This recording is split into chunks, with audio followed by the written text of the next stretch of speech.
গত দেড় দশকে দেশ থেকে পাচার হয়েছে $234 বিলিয়ন। পাচার হওয়া এই বিশাল অর্থ ফেরাতে নতুন আইন প্রণয়নের কথা ভাবছে সরকার, যেখানে পাচার করা অর্থ ফেরাতে আপোষ রফার বিধান যুক্ত করা হচ্ছে। এ নিয়ে মিশ্র প্রতিক্রিয়া জানিয়েছেন আইন বিশেষজ্ঞরা। বলছেন, এতে অর্থ ফেরানোর বিষয়টি সহজ হলেও ভবিষ্যতে এই আপোষের বৈধতা নিয়ে প্রশ্ন উঠতে পারে। বিদ্যমান আইনকে গোঁজামিলে ভরা মন্তব্য করে সুনির্দিষ্ট ও স্পষ্ট করার পরামর্শ দেন বিশেষজ্ঞরা। আর্থিক খাতে সবচেয়ে বড় অপরাধ অর্থ পাচার, যা আর্থিক উন্নয়নের পথে বড় বাধা। সম্প্রতি জাতির উদ্দেশ্যে দেয়া ভাষণে বিগত সরকারের সময়ের অর্থ পাচারের ভয়াবহ চিত্র তুলে ধরেন খোদ প্রধান উপদেষ্টা। গত সরকারের লুটপাটের মহোৎসবে গত 15 বছরে $234 বিলিয়ন পাচার হয়েছে। এমন বাস্তবতায় অর্থ পাচার ইস্যুতে দ্রুত আইন হচ্ছে বলে জানান প্রধান উপদেষ্টার প্রেস সচিব। বিদ্যমান আইনে দেখা যায় দুর্নীতি, চাঁদাবাজি, জালিয়াতি, ধর্ষণ, হত্যা, যৌন নিপীড়ন সহ সামাজিক সব অপরাধকে অর্থ পাচার আইনে সম্পৃক্ত অপরাধ হিসেবে উল্লেখ করে আইনটির পরিধি বাড়ানো হয়েছে ব্যাপকভাবে। বিষয়টি ইতিবাচক নয় মন্তব্য করে এই আইন বিশেষজ্ঞ বলেন, অপরাধ নিয়ন্ত্রণে আইন হতে হবে স্পষ্ট ও সুনির্দিষ্ট। এখানে এত বিবৃত এবং এত বেশি ব্যাপক যে সেগুলোকে কন্ট্রোল করা আসলে খুব কঠিন, যেহেতু তার সংজ্ঞা, মানি লন্ডারিং সংজ্ঞা অনেক বেশি। আইনের স্পষ্ট না হলে সেক্ষেত্রে আইনের ফাঁক থেকে যায় এবং ফলে যারা অপরাধ করে তারা অপরাধপ্রবণ হয়ে ওঠে। আর দুদক আইনজীবী জানান, গোঁজামিলে ভরা আইনের কারণে পার পাচ্ছে অপরাধীরা। 27টা ক্রাইটেরিয়া আলাদা সেট করেছে। দুর্নীতি ও ঘুষ, মুদ্রা জালকরণ, প্রতারণা, চাঁদাবাজি, মোটামুটি রেপের পর্যন্ত, ধর্ষণ, যৌন নিপীড়ন পর্যন্ত চলে এসছে। এত সংস্থা ঘাটাঘাটি করে এগুলো তো ডিস্টার্ব করার কোনো দরকার নাই। যতই ঘাটাঘাটি হবে ততই হচ্ছে এগুলা ইনফেকশাস হয়ে যাবে, অ্যাকচুয়ালি কিছু থাকবে না। যদিও অর্থ পাচার প্রতিরোধ আইনে অপরাধটি আমলযোগ্য এবং আপোষ বা জামিনযোগ্য নয়, তবে গুঞ্জন রয়েছে পাচার হওয়া অর্থ ফেরাতে আপোষ রফার পথে হাঁটবে সরকার। তো দেশের স্বার্থে যদি আপোষে কিছু আনা যায় বেটার, বাট হচ্ছে লিগালি তো দেখা যাবে যে এগুলো নিয়ে ভবিষ্যতে প্রশ্ন দেখা দেবে, কারণ ট্রুথ কমিশনও সেই আপোষটাই আপোষিত হয়েছিল। ট্রুথ কমিশন তো আনলফুল ডিক্লেয়ার হয়েছে। শুধু আইন করে এই টাকাগুলো ফেরত আনা কঠিন।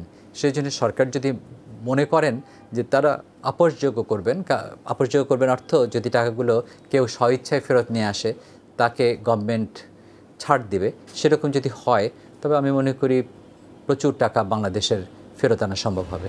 অর্থ পাচার রোধ এবং পাচার হওয়া অর্থ ফেরাতে বিগত অভিজ্ঞতার আলোকে সময়োপযোগী সিদ্ধান্ত প্রয়োজন বলেও মত দেন আইন বিশেষজ্ঞরা।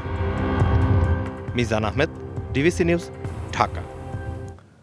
আরও একটু গভীরভাবে জানার চেষ্টা করব। বার্তা কক্ষ থেকে সরাসরি যুক্ত হচ্ছেন সহকর্মী মিজান আহমেদ। মিজান আহমেদ, আপনাকে স্বাগতম। আরেকটু গভীর করে জানি যে ব্যাপারটা হচ্ছে, এই সরকার তো হচ্ছে এই যে কালো টাকা সাদা করার সুযোগ দেওয়ারও বিরোধী, তারা রাখতে চান না, সেখানে আবার এই টাকাটা আনার জন্য আপোষ করছেন। একটু কেমন হয়ে গেল না? আসলে একটু কেমন হয়ে গেল কি, এই বিষয়টা নিয়ে একটা প্রশ্ন তো থেকেই যায়। তবে একটি বিষয় স্পষ্ট করে জানানো উচিত, সেটা হচ্ছে যে 2012-তে কিন্তু আরাফাত রহমান কোকর প্রায় 13 কোটি টাকা কিন্তু ফেরত এনেছিল দুদক।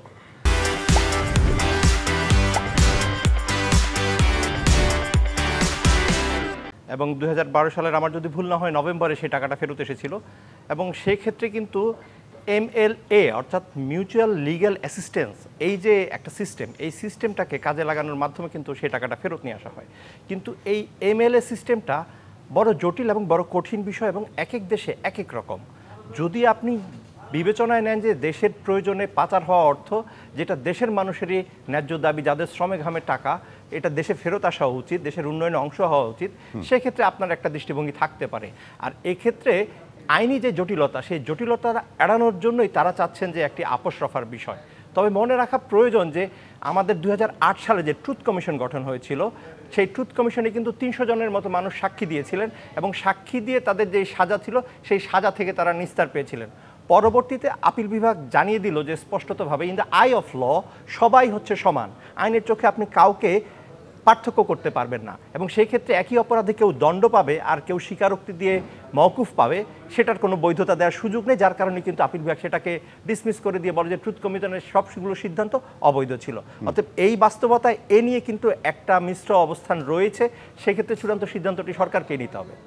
সে জায়গাটায় আপোষ রফা এখন যদি করেনি, যেহেতু আপনি ইতিহাসের কথা বললেন, যেহেতু ইতিহাস রয়েছে, আপোষ রফা প্রস্তাব দিলে, আইন করলেই কেউ আপোষ করবে, কেউ তো এগিয়ে আসবে না।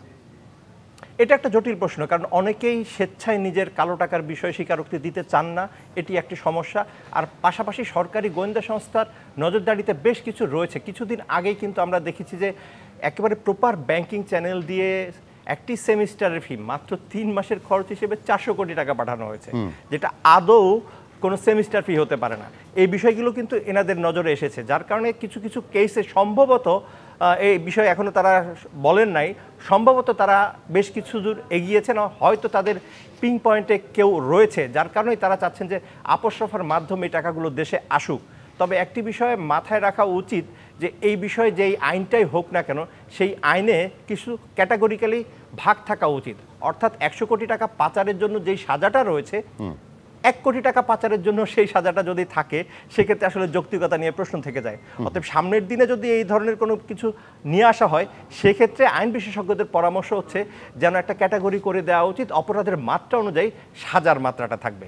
এই জায়গাটা আমি ছোট করে আপনার কাছে জানতে চাই যে ধরেন হলো সবকিছুই আপোষ হলো, সবকিছুই হলো, কিন্তু যে ব্যক্তিটি টাকাটি পাচার করেছেন সেখানে তিনি কিন্তু লিগালাইজ করে ফেলেছেন, যেই দেশেই নেন না কেন সেটি আবার তিনি ফেরত আনবেন, তাহলে সেই দেশের আইনের মধ্যেও তো পড়বে। সুতরাং এতটা সহজ কি হবে? এমন গুঞ্জন রয়েছে সাম্প্রতিক সময়ে যে বিপুল পরিমাণ অর্থ, এই যে $234 বিলিয়ন তথ্য যেমনটি প্রধান উপদেষ্টা জানিয়েছেন, কিছু কিছু অর্থ কিন্তু এখনও লিগালাইজ করা যাচ্ছে না, এবং ওইখানে যেই জিনিসটা হয়, কোনো যদি কিছু ক্রয় করতে হয় সেই ক্ষেত্রে কিন্তু লিগ্যাল ডকুমেন্ট সাবমিট করতে হয়। অতএব আমার মনে হয় সেই ধরনের কোনো বিষয় তাদের গোয়েন্দা নজরদারিতে রয়েছে, যার কারণে হয়তো তারা এই পথে হাঁটছেন। কারণ এছাড়া বাংলাদেশ ব্যাংক গভর্নরও কিন্তু বলছে যে সরকার আপোষ হবার পথে যাচ্ছে, যদিও আমরা দেখি যে মানি লন্ডারিং প্রতিরোধ আইন তার মধ্যে স্পষ্টত উল্লেখ করা আছে যে এই অপরাধটি হচ্ছে আমলযোগ্য, অআপোষযোগ্য এবং নন বেইলেবল, অর্থাৎ অজামিনযোগ্য। সেই ক্ষেত্রে তারা এই যখন দৃষ্টিভঙ্গি নিচ্ছেন, তার মানে তাদের হাতে কিছু রয়েছে, এমনটা কিন্তু স্পষ্টত বোঝা যাচ্ছে। জি, একদম পরিষ্কার। মিজান আহমেদ, অনেক ধন্যবাদ, কৃতজ্ঞতা আমাদেরকে সময় দেওয়ার জন্য।